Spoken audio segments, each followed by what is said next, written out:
Ele poderia ter seguido carreira como esportista ou como administrador de empresas, mas o destino o levou por outros caminhos. Pois é, ele acabou se tornando ator meio que por acaso e mergulhou de cabeça nesse ofício. Uma presença marcante, seja nas novelas como nos filmes, ou nos mais desafiadores personagens shakespearianos.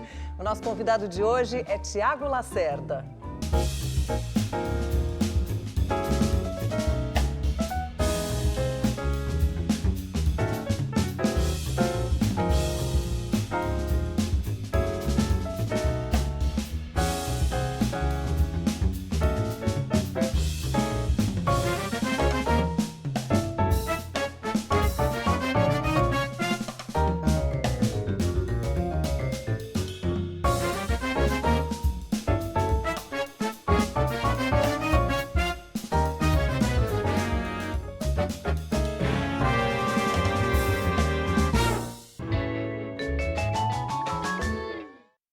Tiago, é um prazer te receber no Persona. Seja bem-vindo. Muito obrigado por ter aceitado o nosso convite. Obrigado, o prazer é meu. Prazer poder voltar aqui depois de tantos anos. A última vez que eu estive aqui, eu não usava óculos. Pronto, cá estamos. Faz um tempinho, então. Faz né? um tempinho. Tiago, vamos começar falando do seu trabalho mais recente no teatro, que é A Peste, do Albert Camus. É um monólogo, você interpreta o médico que conta como a população de uma pequena cidade passou por uma epidemia, né? Originalmente é um romance curto, de 1947, e é um clássico da literatura existencialista, embora o Camus dissesse que ele não era existencialista. Ele rejeitava um pouco, né? Ele rejeitava um pouco nisso. Mas o fato de a gente ter vivido recentemente uma pandemia te influenciou na escolha desse texto, que tem inclusive uma conotação até política também, né? Sim, sim. O Camus escreve esse texto com Paris ocupada pelos exércitos alemães, né? E publica em 47. E é um exercício sobre a evolução de uma praga, e essa metáfora ele usa a respeito da ascensão da violência autoritária na Europa nos anos 30. Na verdade, é um exercício, como é recorrente na obra dele, e em 2009 eu fiz o Calígula, e também esse era um tema, né? O homem diante do horror, o homem diante do absurdo, diante da clausura, do sofrimento e desses sentimentos coletivos compartilhados, né? Todo aquele processo me alimentou muito para o que aconteceria anos depois com um encontro com Ron Daniels para o nosso Hamlet. Horácio, você acha que Alexandre, o Grande, ficou assim depois que foi enterrado? Eu me lembro que durante o processo do Hamlet, muito de mim já era influência do Camus, a partir do Calígula. E nós conversávamos sobre isso, eu e o Ron. E passam-se os anos, a gente é acometido por uma pandemia, a nossa geração conheceu essa experiência terrível, né, da clausura, do medo, da incerteza, da insegurança. E no primeiro papo online que eu fiz com o Ronaldo para saber como ele estava, durante logo o início da pandemia, ele me disse que tinha buscado o Camus, tinha buscado A Peste, estava lendo, provavelmente em função das circunstâncias, mas também influenciado pelas nossas conversas, tanto que ele me comunicou.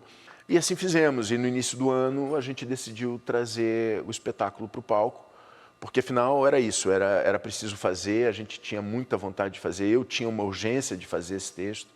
Comecei durante a pandemia e com tudo o que a gente viu, porque afinal de contas, no Brasil nós não vivemos só o horror, nós vivemos o horror e a metáfora do horror. Afinal de contas, essa gente horrorosa que a gente viu desfilar pelo país não veio de Marte, eles vieram do seio de quem nós somos. Então, eu acho que o espetáculo, ele pega o público num lugar de memória muito breve, muito curta. A gente tem ainda na carne essa chaga do momento da pandemia. E nos pega também pela metáfora, né? Porque a gente viu a violência e o autoritarismo humano desfilarem pelo Brasil nesses últimos anos. No final do programa, você vai nos mostrar um trechinho da Peste, né? Sim, sim. Legal. Aliás, um trechinho de um texto, de um espetáculo de 1h20, né? Dá-lhe texto, né, Dá-lhe Tiago? texto. São 8.085 palavras. Eu contei uma por uma. Uau! Bastante. Bom, a gente tem mensagens, né, de pessoas que cruzaram a tua trajetória e claro que não podia faltar a mensagem desse diretor seu parceiro Meu parceiro em querido. vários trabalhos. Oi, Tiago. Meus parabéns pela estreia. Foi realmente um espetáculo muito, muito, muito bonito, de uma força incrível, de uma ressonância realmente maravilhosa. E foi um grande prazer trabalhar com você mais uma vez nesse espetáculo. E eu te desejo muito sucesso com a carreira da peça. E para frente, para a vida para frente. Um grande abraço. Tchau. Querido, o Ron, eu imagino o esforço que ele fez para esse depoimento. Ele fica, às vezes, muito tímido e tudo, mas é um encontro muito especial, né? Assim, esse momento da vida em que a gente reconhece um mestre, um parceiro, um amigo, alguém com quem a gente divide a maneira de enxergar a coisa. É sempre muito especial você reconhecer esses encontros, né? O Ronaldo tem uma maneira de enxergar o teatro e as razões pelas quais a gente faz isso que são muito parecidas com a maneira que eu enxergo. Eu tenho muito orgulho de ter cruzado o caminho do Ronaldo e tenho muita gratidão pela maneira com que ele vem me apresentando os caminhos múltiplos e lindos do teatro. Bom, vamos voltar no tempo, já que estamos falando de tempo, para entender como é que tudo começou. Você nasceu, foi criado no Rio de Janeiro, tal, no bairro da Tijuca. Me fala um pouco aí da sua família, dos seus pais, como é que era? Eu sou carioca, por acidente, a minha família é mineira, os meus pais são mineiros. Eu já nasci no Rio de Janeiro, naquele clássico cenário. Meu pai saiu de Minas para vir trabalhar, depois voltou, trouxe minha mãe, se casaram, eu nasci já no Rio. Sou carioca da Tijuca. Fui nadador a vida inteira, jovem, estudante. Desde muito cedo eu me acostumei com a ideia de gostar do que o meu pai fazia. Meu pai trabalhava em banco, era economista. E já na adolescência os caminhos foram se transformando. A cultura e a arte não faziam muita parte do meu dia a dia. Agora, tem uma história muito interessante, um tanto premonitória até, sobre uma professora de matemática que te chamava de Tarcísio Meira quando você tinha 7, 8 anos de idade, não é isso? Sim, sim. Porque o Tarcísio estava fazendo sucesso com o Capitão Rodrigo, né? Isso era por aí, anos 80, o Tarcísio já fazia sucesso há alguns anos, já era o Tarcísio. E eu tinha 7 anos de idade, eu estava no primeiro ano primário. E eu me lembro muito dessa professora de matemática, a Cristina. No primeiro dia de aula, ela fazendo a chamada, ela me olhou, Tiago, me olhou e falou: mas você parece o Tarcísio Meira, menino. Riscou o meu nome da lista, ele só me chamava de Tarcísio Meira. Era uma coisa muito engraçada. Aí eu, moleque, e eu falei, mas quem é esse Tarcísio Meira? E aí fui descobrir e tal, e convivi achando graça naquela altura. O fato é que anos se passam, eu estreio na minha profissão, eu começo a minha carreira, e no primeiro momento que alguém me observou em cena e escreveu alguma coisa sobre o que eu estava fazendo, mencionou o Tarcísio. E eu falei, pô, não é possível. O que tem nessa história aí que... Porque, enfim, alguma coisa.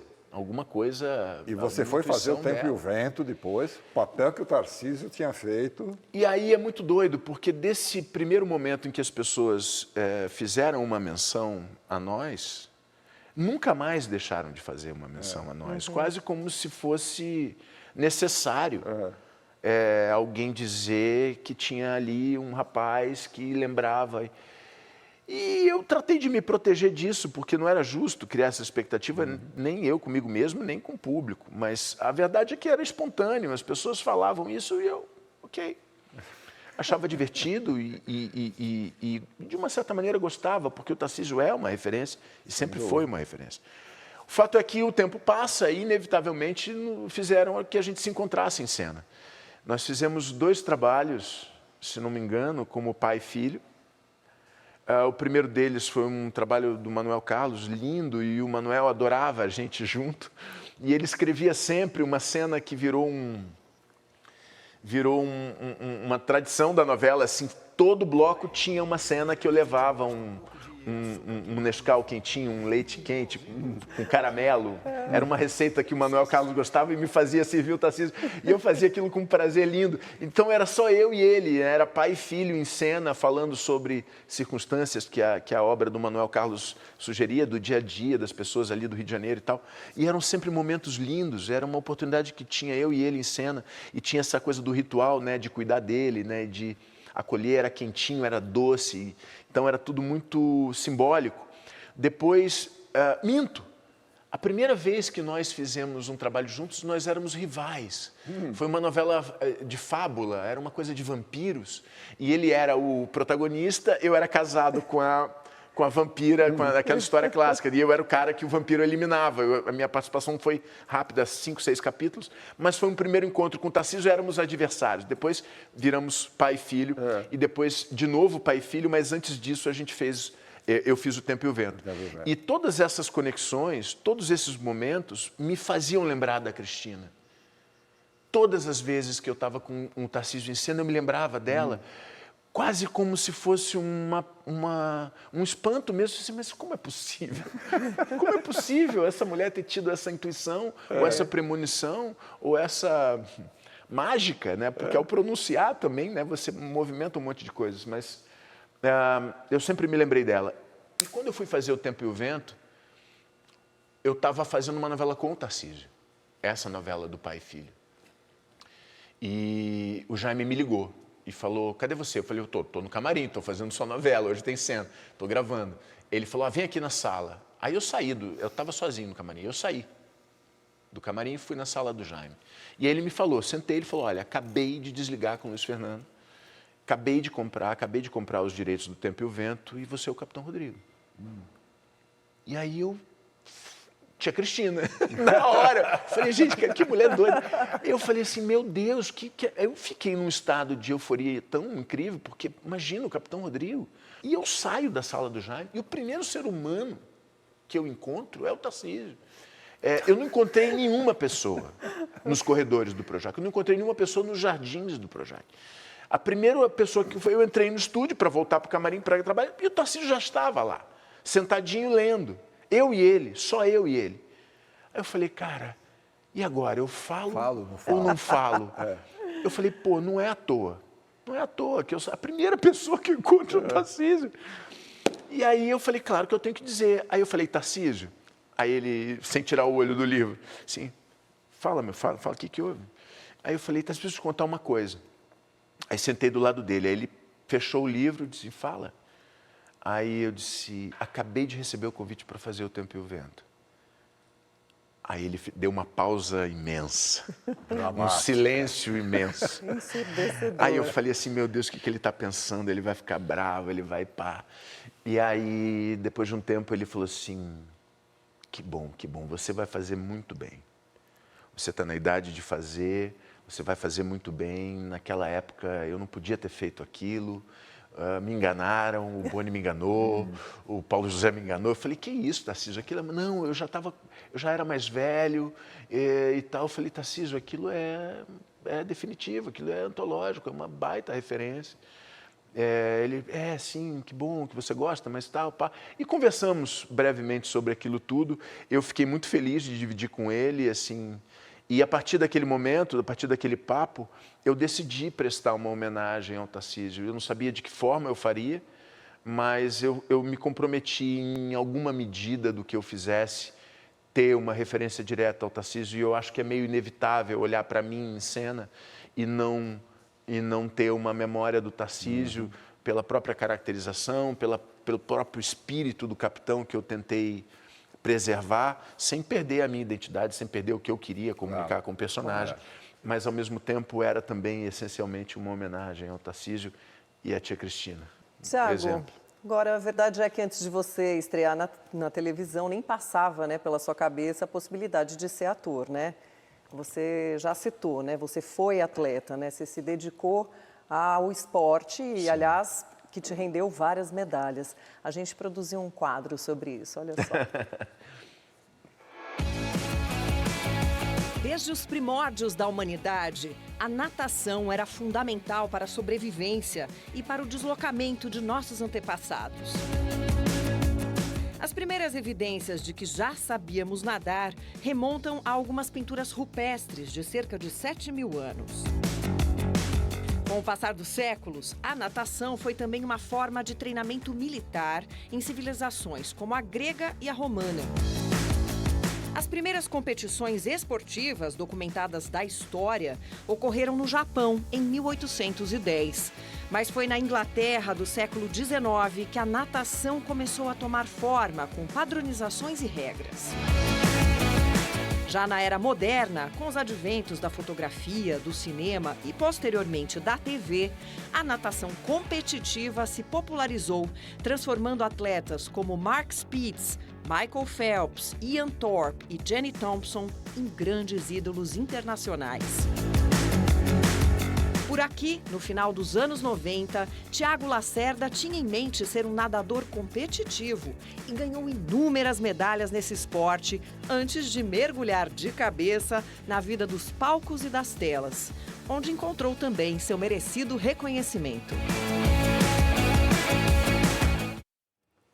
Você conquistou mais de uma centena de medalhas na natação e se deu conta de que, de alguma forma, a natação te preparou para o ofício de ator, né? Absolutamente. Eu aprendi a lidar com momentos de pressão, aprendi a trabalhar em equipe, aprendi a trabalhar dia a dia pela equipe, a partir do individual, de uma maneira que eu não sei se eu consegui aprender em outros espaços.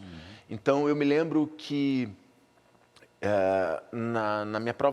nas minhas provas do vestibular, os meus amigos todos me perguntavam: cara, e aí, como foi? Ah, eu acho que eu fui bem. Você não ficou nervoso? Fui nervoso para fazer uma prova. Vocês não sabem o que é um banco de controle, entendeu?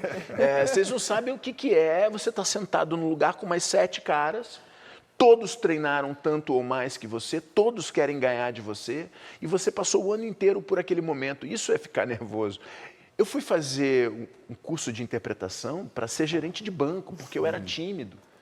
A minha timidez sempre foi minha questão da adolescência, o meu tamanho, lidar com isso. E quando aconteceu a oportunidade de tentar lidar com a câmera, com interpretação de texto e ser exposto e ser observado, eu achei que isso, de alguma forma, me ajudaria para lidar com o público no banco. Então, as razões eram outras, mas a minha timidez... A primeira vez que eu entrei em cena num teatro, eu não acreditei no que eu estava fazendo. Eu tinha 22 anos, talvez quando eu estreio no teatro, eu já tinha começado a minha carreira na TV, e a partir desse momento eu decidi aprender o ofício, porque eu estava ali realmente por outras razões. Eu me apaixonei pelo meu ofício em cena e eu decidi buscar o teatro para conseguir me apropriar desse ofício que era tão misterioso e tão apaixonante para mim naquele momento. E a minha estreia no teatro, eu me lembro de pensar isso, de estar no camarim e falar: não estou acreditando que aquele rapaz de 18, 16, 15, 19 vai entrar em cena e o teatro está cheio de gente. Para mim era impensável. Um ano antes daquele momento, eu casava dinheiro que isso não aconteceria. Porque, sabe, então... E eu me lembro de não estar nervoso. Eu me lembro de conseguir lidar com aquele momento de um jeito, e me lembro de ser muito grato aos anos que eu passei na piscina, porque, de uma certa maneira, aquilo foi, sim, uma preparação para o que eu acabei vivendo depois, né? E muitos momentos da vida. Então, a natação me formou, o esporte me formou em grande medida, assim. Bom, você falou das suas aulas de teatro para perder a timidez. Quem será que mandou uma mensagem para você? Oi, falar do Thiago Lacerda é um prazer.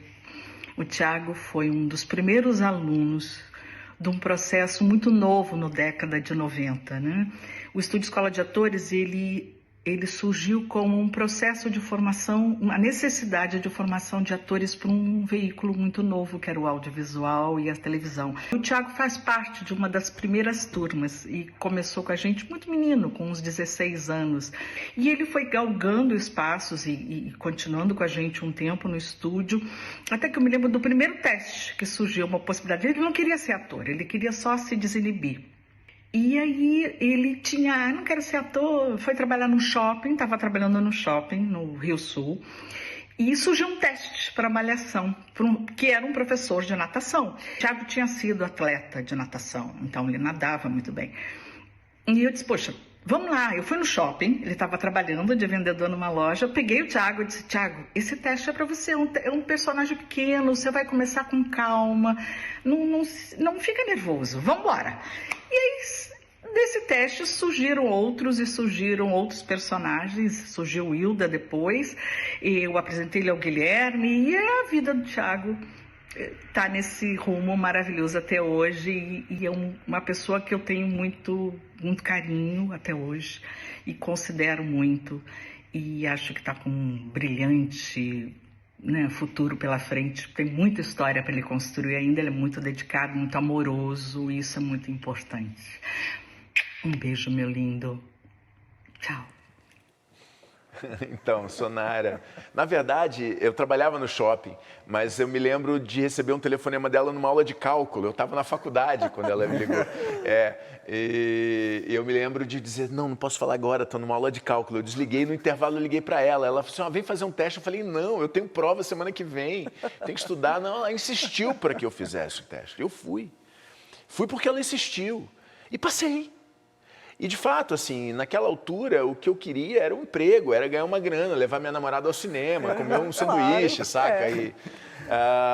E eu vendia cueca no shopping no Rio, e a grana que a TV acabou me oferecendo era melhor do que a grana da cueca. Se eu ganhasse mais vendendo roupa, eu não tinha ido, eu acho. Mas, bom, falei, legal, a grana é melhor, vou conhecer umas minas bonitas e tal, aquela gente bonita da TV, olha que legal, era tudo, naquele momento era tudo muito sedutor.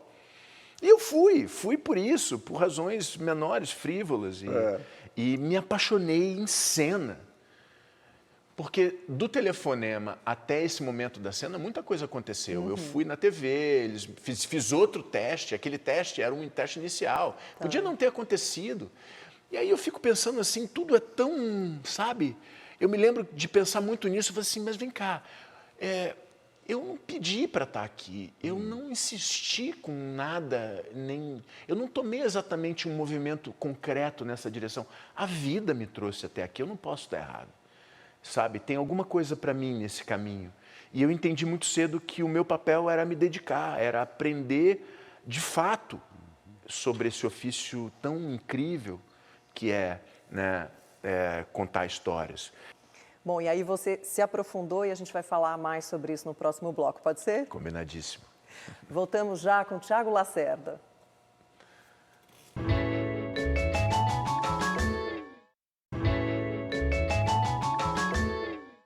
Estamos de volta para a nossa conversa com o ator Thiago Lacerda. Thiago, no ano seguinte do seu trabalho em Malhação, você ganhou um papel de destaque na minissérie Hilda Furacão. E aí, nesse trabalho, você atuou aí ao lado de grandes mestres, né?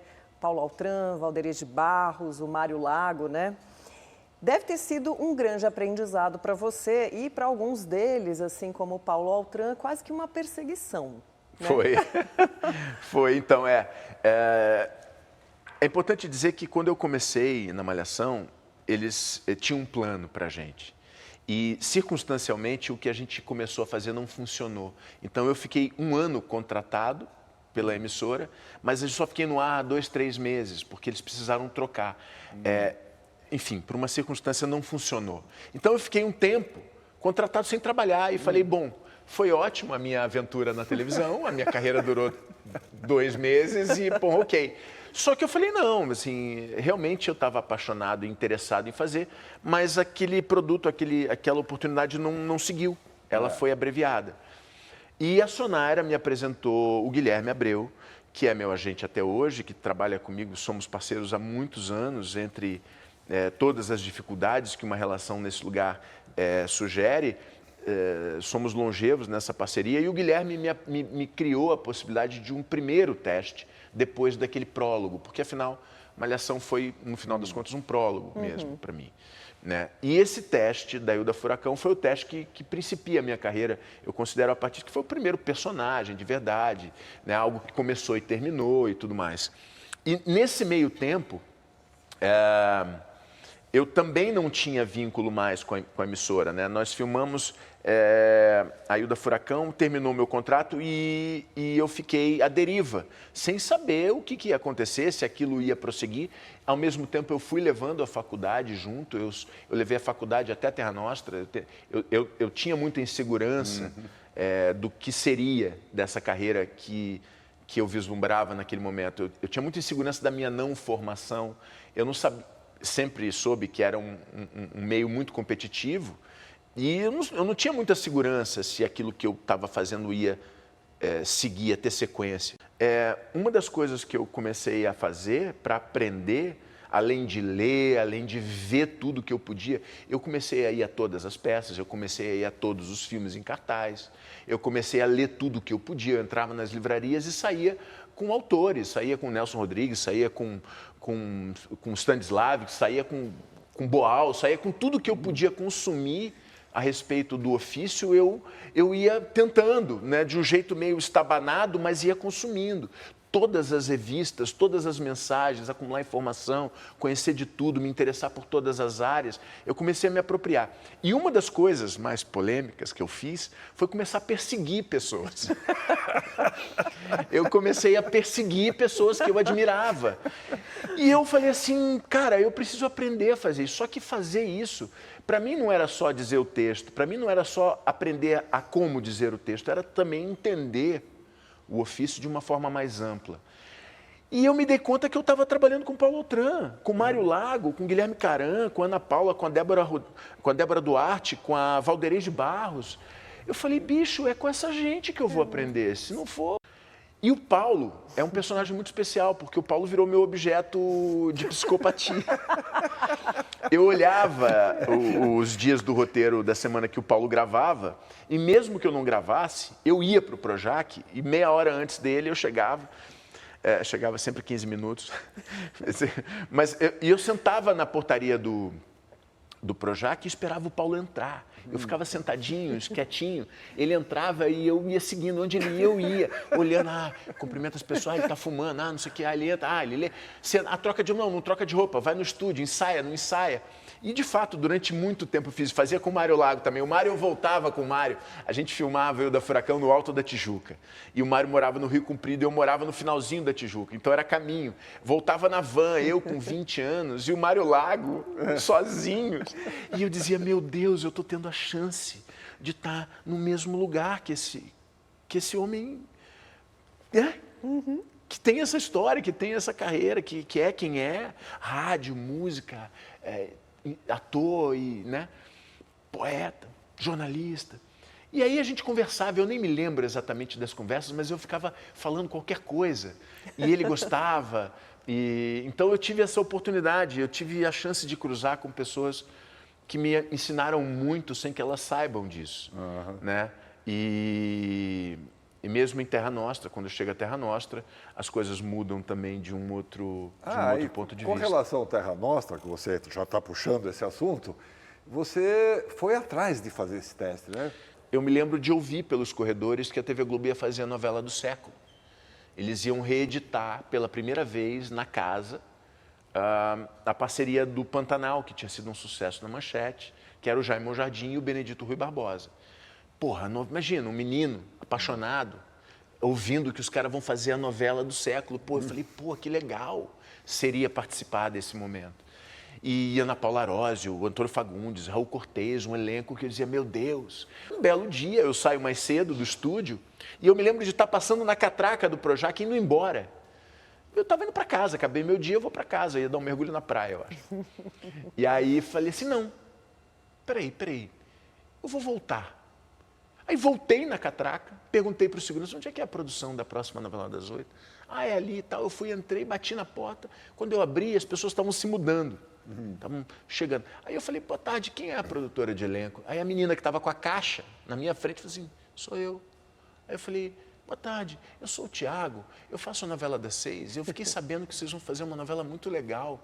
Eu queria fazer um teste, será que não tem um teste para eu fazer um personagem? Aí a Mariana largou a caixa, ficou me olhando assim. Ela falou assim, eu já falei de você para o Jaime, eu sei quem você é, para o par da Ana Paula Arósio. Aí eu pensei, né? Falei, não precisa tanto, eu só quero fazer a novela, me dá um papel aí que eu possa passar mais fácil, né? Aí eu falei, que bacana, muito obrigado, que legal e tal. Você sabe o dia do teste? Eu falei, tá aqui o teste, tal. Eu fui para casa. A Mariana Lobo, tempos depois, virou minha amiga e me contou o que aconteceu. Eu saí da sala, ela ligou para o Jaime. E eu sei que o Jaime estava procurando o ator para fazer o papel já há quase 6 meses. Eles já vinham atrás do ator para o papel há muito tempo. Devia estar todo mundo meio desesperado. Mas a verdade é que ela ligou para o Jaime. Ela falou assim, olha, lembra aquele garoto que eu te falei? Ele esteve aqui. Ele pediu para fazer o teste. Olha, fica de olho. E eu cheguei no dia do teste. E eu cheguei no teste e eram todos os atores da TV Globo, todos os galãs da TV Globo, todos. E eu falei, o que eu estou fazendo aqui? Eu sou um jovem, assim, eu não tenho a cancha desses caras. Quer dizer, mas vamos lá. E eu fui o primeiro a fazer o teste. E eu me lembro que no teste eu estava um pouco inseguro, nervoso não, porque a natação já tinha me defendido. Mas eu estava inseguro, tipo, cara, o que eu estou fazendo? Imagina, um menino. Menino. E aí eu lembro de começar o teste. Quem fez comigo foi até a Carolina Casting, a atriz que fez comigo depois a novela, uma atriz linda, imensa, uma colega incrível, super me acolheu. E a câmera em mim só, e eu fazendo o teste com ela. Começamos. E o Jaime estava atrás da câmera, falando no celular, devia estar, sei lá, enlouquecido com produção, novela, cara. Eu sei que de repente eu comecei a fazer o teste. E no meio do teste o Jaime, eu vejo aqui no meu campo de visão, o Jaime desligou o telefone e veio para frente da câmera. E ele falou, para. Começa de novo. Aí eu falei, tá bom. Eu não entendi se aquilo era bom ou não era, mas eu achei que era. Aí eu ganhei um pouco mais de confiança, assim. E eu comecei a fazer o teste de novo. Quando terminou o teste, ele saiu de trás da câmera e veio me olhando. O Jaime, né? Me olhando, já imaginando, sendo, chorando, se emocionando. E já disse, você fala italiano? Eu falei, cara, não, mas eu aprendo que é uma maravilha. Eu aprendo que é um espetáculo. Ele disse, vão cortar o cabelo. Eu falei, corta o cabelo. E eu saí dali, meio sem entender a reação dele, achando que tinha sido positivo, mas, pô, tinha os outros caras todos para fazer o teste. E eu saí do estúdio meio aparvalhado, e disse assim, pô, que legal, acho que ele gostou. Quando eu saio, que eu abro a porta, a Mariana está descendo, a produtora de elenco, descendo, correndo a escada para entrar no estúdio.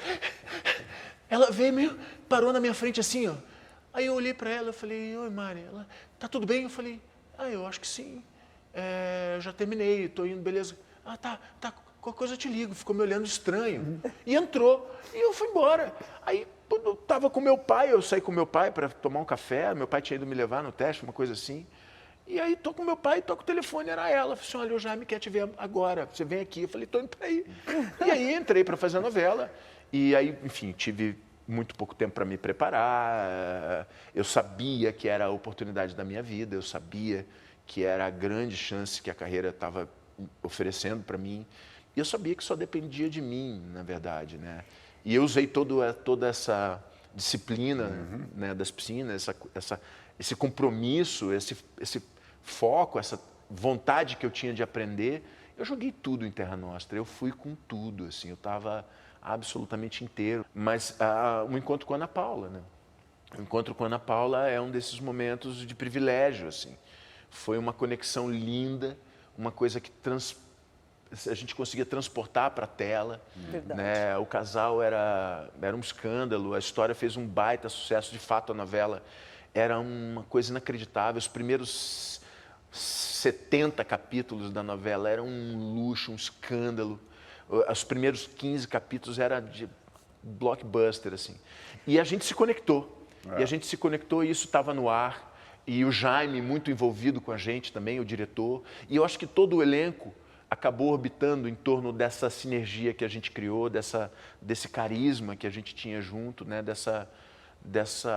É uma energia mesmo que a gente emanava e que a gente conseguiu trazer para as pessoas e eu acho que foi muito bem recebido. Foi, e claro que não podia faltar a mensagem desse diretor, né? Jaiminho. O que falar do meu amigo Tiagão, sempre juntos, sempre estivemos juntos, sempre trabalhamos juntos, sempre pensei em personagens pro Tiagão.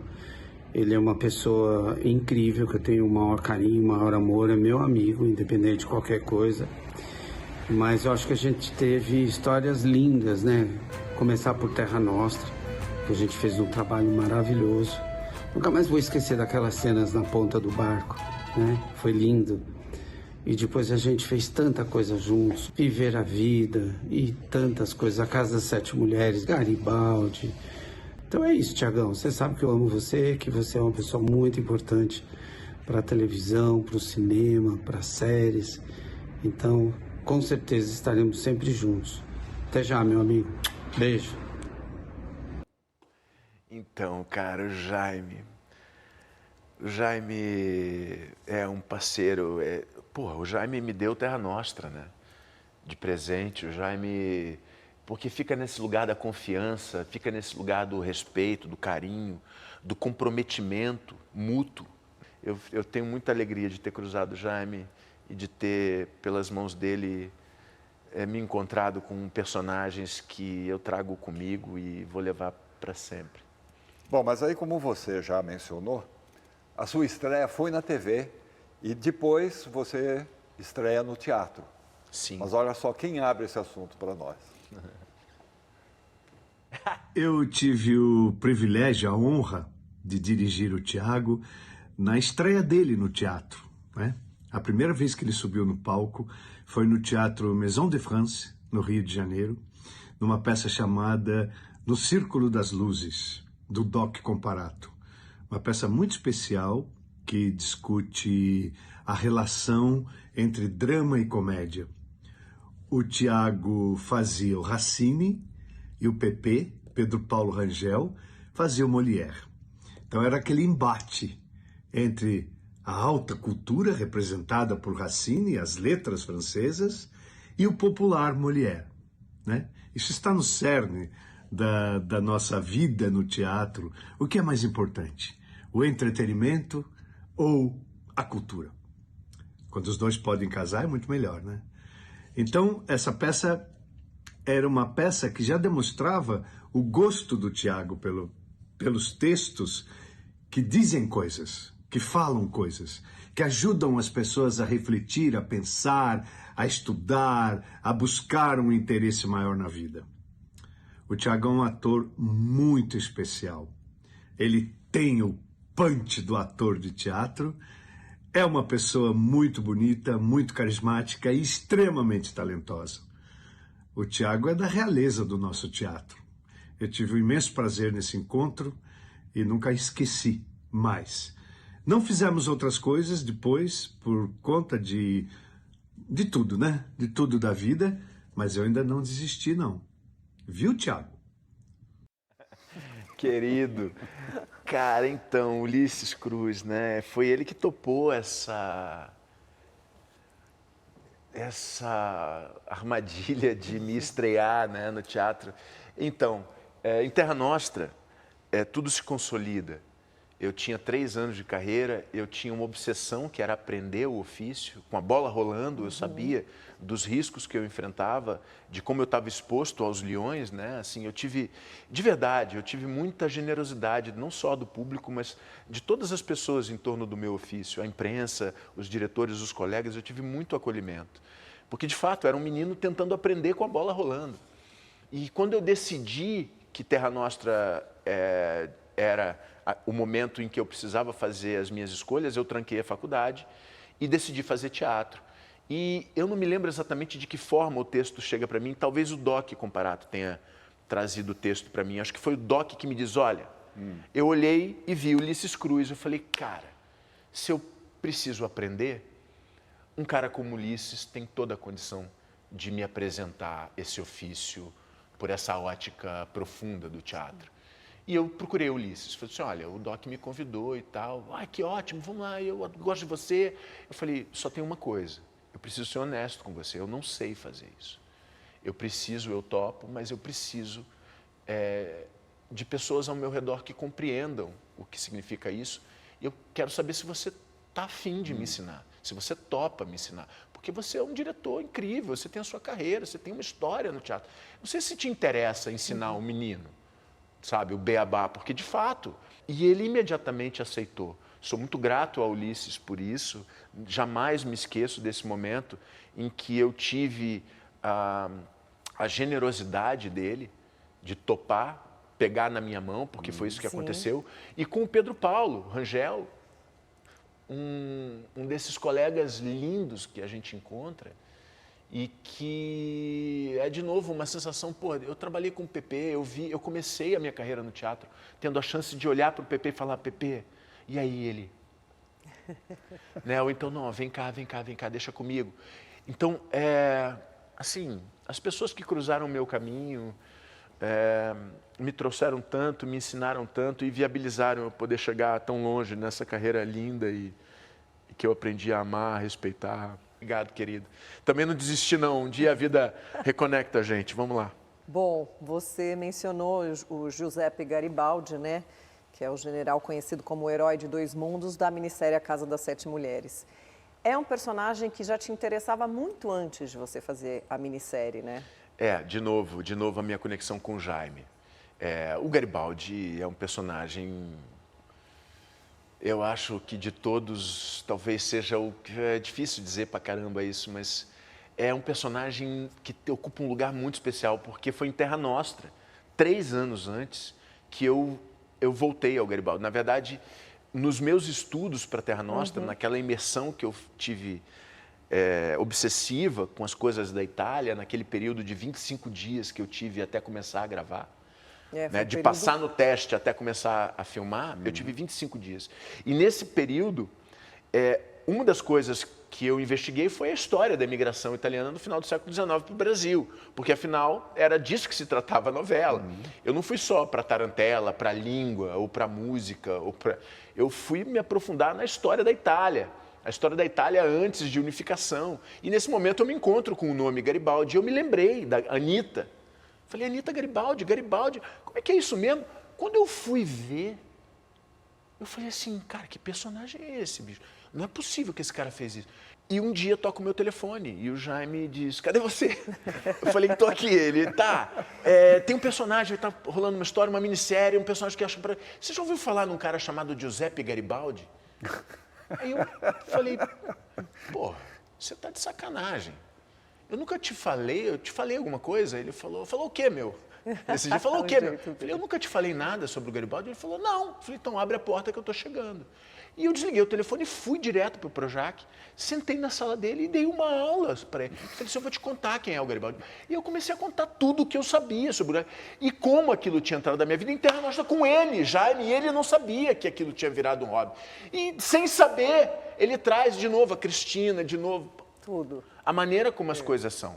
E é um personagem inacreditável, né? Assim, de verdade, um semideus, um cara que morre aos 70 e tantos anos, 6, 8, não sei exatamente, mas é um personagem que morre numa época em que os homens morriam aos 40, aos 50, um sujeito que unifica a Itália a cavalo, que é responsável pela maior manobra militar da história das Américas.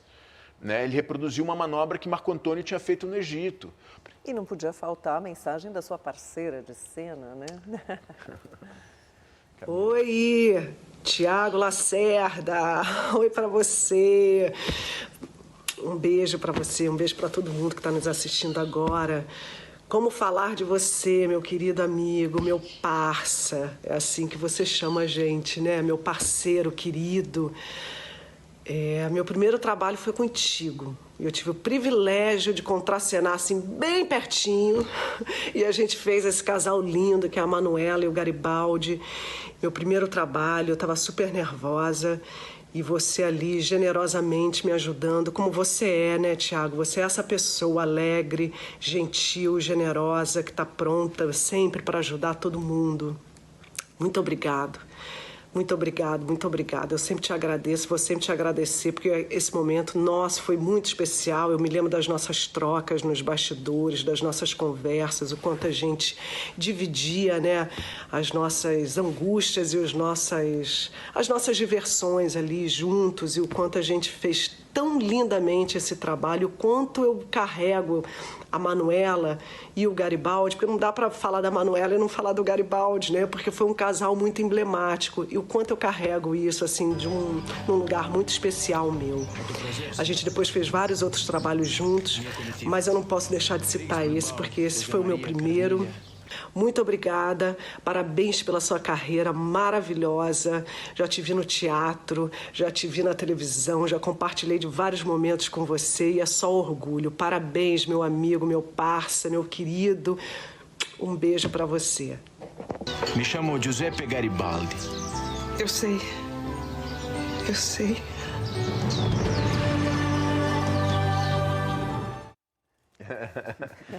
Camila, então, Camila já fez vários depois. Camila, obrigado, mais um, meu amor, eu te amo. Você é tão generosa, gentil e sempre disponível para falar de mim.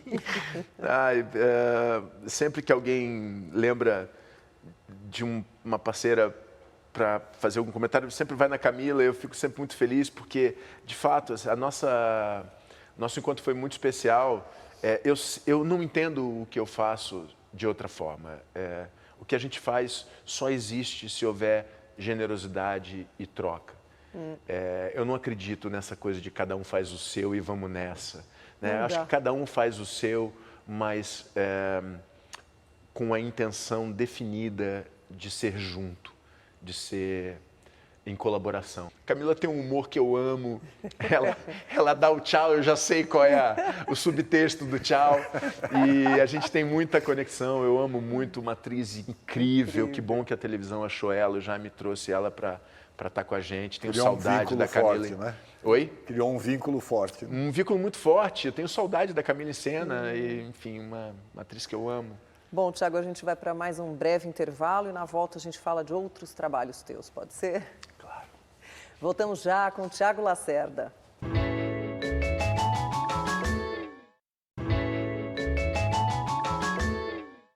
Pronto, estamos de volta. Vamos continuar a nossa conversa com o Tiago Lacerda. Tiago, você atualmente tem investido na cultura de uma planta cuja flor é muito utilizada na fabricação de uma bebida que é uma paixão nacional. A gente fez uma matéria sobre isso. Dá uma olhada. A cerveja é uma das bebidas mais antigas da humanidade e acredita-se que o seu surgimento tenha acontecido acidentalmente há mais de 10 mil anos, quando os seres humanos ainda eram nômades, caçadores e coletores. Na Mesopotâmia, há cerca de 6 mil anos, a cerveja já era considerada uma dádiva dos deuses e desempenhava papel central nos rituais religiosos. No Egito Antigo, a cerveja era consumida por todas as classes sociais, dos camponeses aos faraós, e mais tarde, na Idade Média, os monges passaram a produzi-la em seus mosteiros. Com o advento da industrialização, a produção da cerveja ganhou escala e se expandiu globalmente. Hoje é uma das bebidas mais consumidas em todo o planeta. Entre os ingredientes que compõem a fórmula da cerveja está o lúpulo, uma planta originária do hemisfério norte, cuja flor confere o amargor e o aroma característicos das cervejas. Embora o Brasil seja um dos maiores consumidores do mundo, até 2017, todo o lúpulo utilizado em nossas cervejarias era importado. Mas isso está mudando, graças a iniciativas como a de Tiago Lacerda, que se tornou um dos poucos produtores de lúpulo do nosso país. Tiago, como é que você chegou no lúpulo?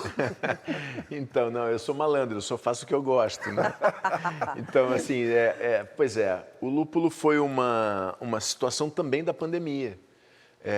A gente estava trancado em casa, nós tivemos o privilégio de ter um refúgio durante aquele período. Eu consegui tirar as crianças da cidade e ir para a floresta, para a montanha. E eu tenho uma casinha na serra e tenho um espaço lá. E durante a pandemia eu fiquei pensando, falei, poxa vida, como é que vai ser, né? A a partir de agora, né, o boleto do sítio, né, um boleto caro para você se responsabilizar por ele.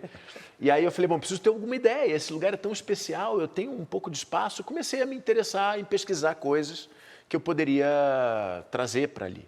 Petrópolis é uma cidade historicamente vocacionada para a cerveja. Tem uma história cervejeira muito tradicional, muito importante ali na Serra do Rio de Janeiro. E em pandemia eu fui na cidade comprar alguma coisa, um mantimento, alguma coisa, e decidi, a cidade vazia, né? Tinha lá um barzinho de calçada aberto, eu parei ali na calçada e falei, vou tomar uma cervejinha.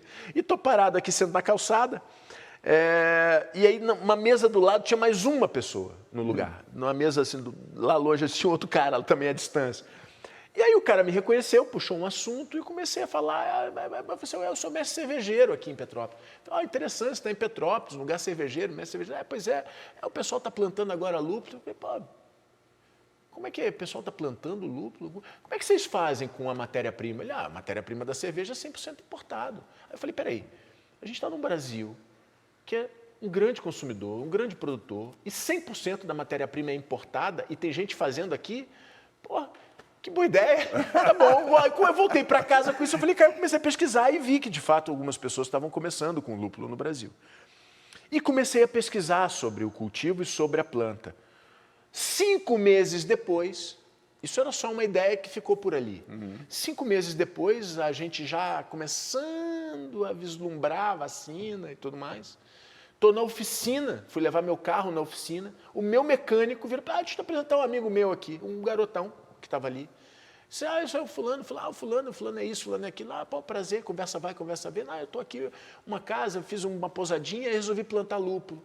Você plantou lúpulo aqui? Falei, legal, estou plantando uma agrônoma maravilhosa, se quiser eu te apresento. Me dá o contato da agrônoma. É uma japonesa que tem Teresópolis. Eu falei, agrônoma japonesa, Teresópolis. Falei, cara, essa mulher deve ser uma mulher interessante. Liguei para ela, voltei de novo, né? As coincidências que não existem. Como as coisas vão se organizando. Liguei para casa, liguei para a moça e adorei o papo dela por telefone. Falei, interessante, parece que sabe o que está falando e tal. Vamos marcar uma. E eu, tentando me manter discreto a respeito de quem eu era, não falei, eu sou o Thiago, conheci seu telefone, peguei esse telefone aqui e tal. E aí marcamos uma online. Abrimos o computador, começamos a fazer a chamada e ela normal comigo, como se não tivesse me reconhecido. Acontece, e é ótimo quando isso acontece, porque o papo flui. No meio do papo, ela decidiu achar que me conhecia de algum lugar, perguntou para uma amiga, e a amiga falou quem eu era. E aí o papo vai, papo vem, adorei a conversa e marquei de uma visita, para conhecer pessoalmente.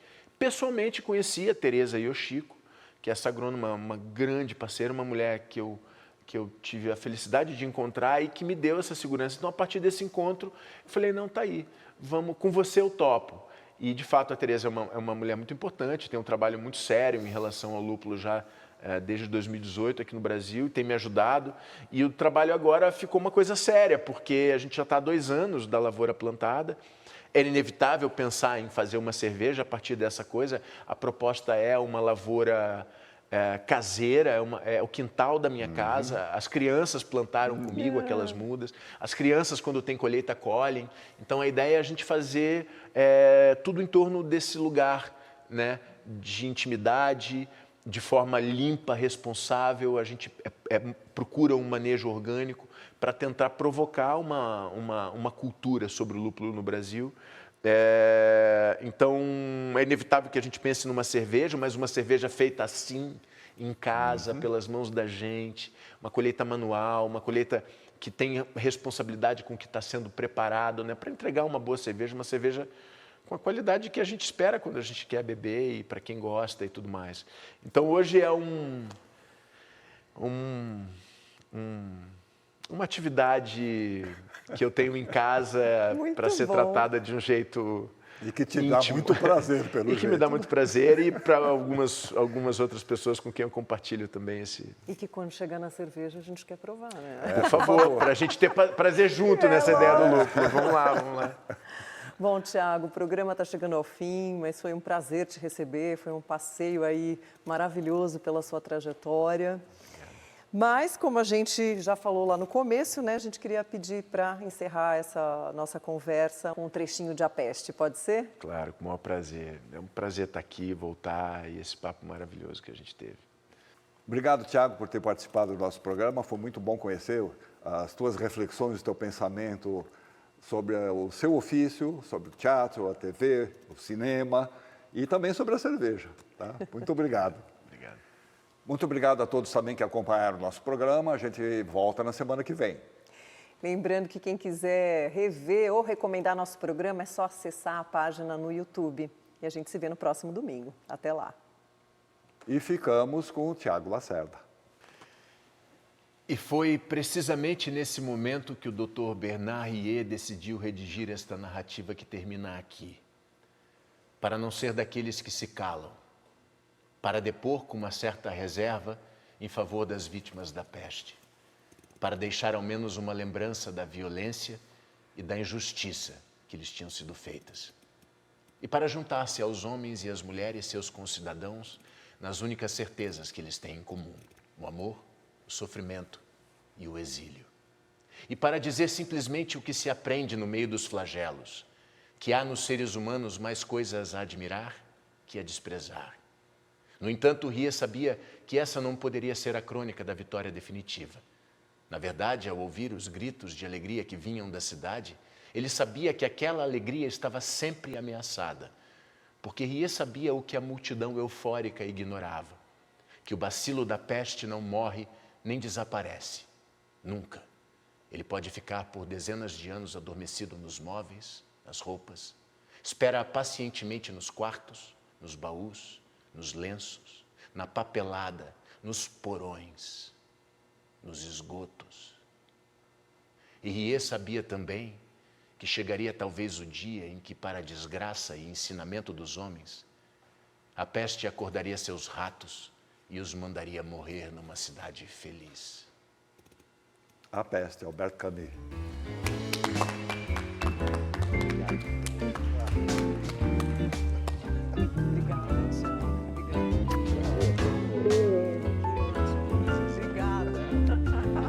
Super bom, cara. Muito bom. Para que vocês quiserem. Daqui a um tempo a gente marca outro.